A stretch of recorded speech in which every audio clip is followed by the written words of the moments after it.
Welcome to the weekly channeled angel message. This week, Archangel Jophiel wants to come through and share a message with us. She is the angel that's associated with beauty and joy and helping us see the beauty in life, the beauty in nature, the beauty all around us.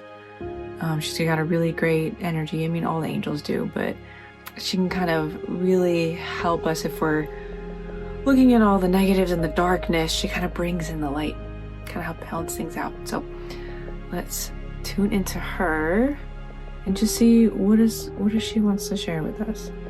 Okay, so she is saying there really is this need to lift up kind of the energy and bring more light in to the world and the US. She's just focusing more locally since I live in the US. And this way that feeling really sucked down into the darkness, into the heaviness. She's kind of showing me this image of feet stuck in muck and mud, and it's hard to lift each foot up and keep putting one foot in front of the other, it's getting stuck to the ground. And that's kind of what all of this kind of dark energy that's around.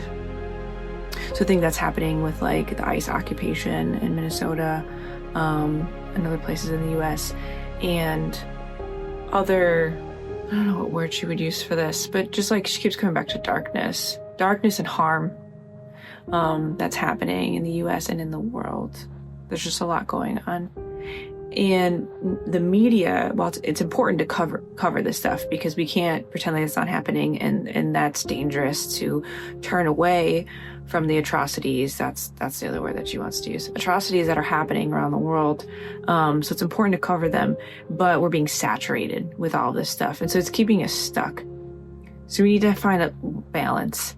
It's not turning away from all the stuff that's happening, but it's also acknowledging the duality is the word that she's using.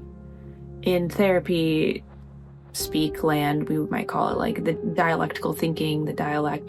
Basically this idea that we can hold two truths at the same time. Things that might feel opposing or that don't feel like they go together. It's hard to recognize both at the same time. It's important to recognize both at the same time. It's taking breaks. What she's showing me is taking breaks throughout the day to find lightness. So laughter, joy, beauty, gratitude, love, compassion, connection. Could be having your favorite meal.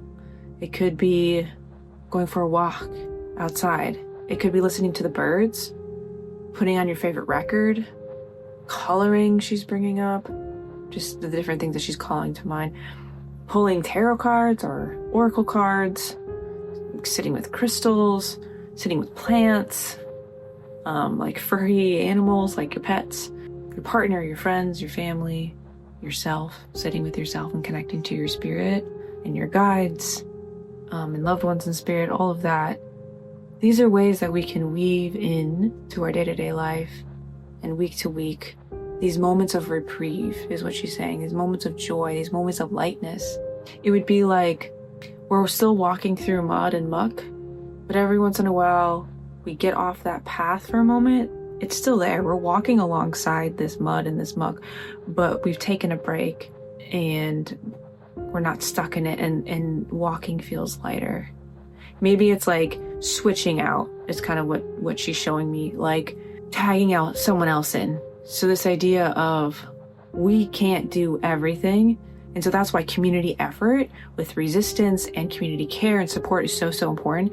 So then when we get tired, we get to tap or call someone else in, we get to tap out. It's not we abandon the person walking now and here. We have a little bit of an easier walking path. And then once we get ready, we feel a little bit more rejuvenated, we go back in and then we tag that person out and we switch.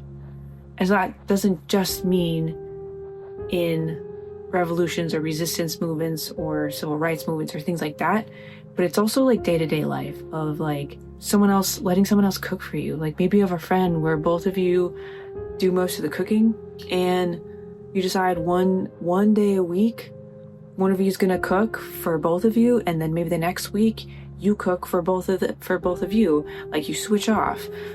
It could be just having someone hold space for all the emotions that you're feeling, whether you talk about it or not. It's this way that, and then you would switch places, right? When someone else is going through a hard time. It's a way of like filling up each other's cup. Community care. So I know it can be hard when so much is going on and there's so many things that we don't want to look away. But I want to encourage you to think through what are like even the smallest things that you can do that give you just the smallest break, the smallest amount of joy. It's okay to laugh during dark times. Sometimes people feel guilty when they laugh during when they're grieving. But it's important to have these moments, and it's okay to have that. Again, duality, the dialectic. So I hope that you can find moments of lightness and joy and love and connection and gratitude and all the things over the next week and beyond.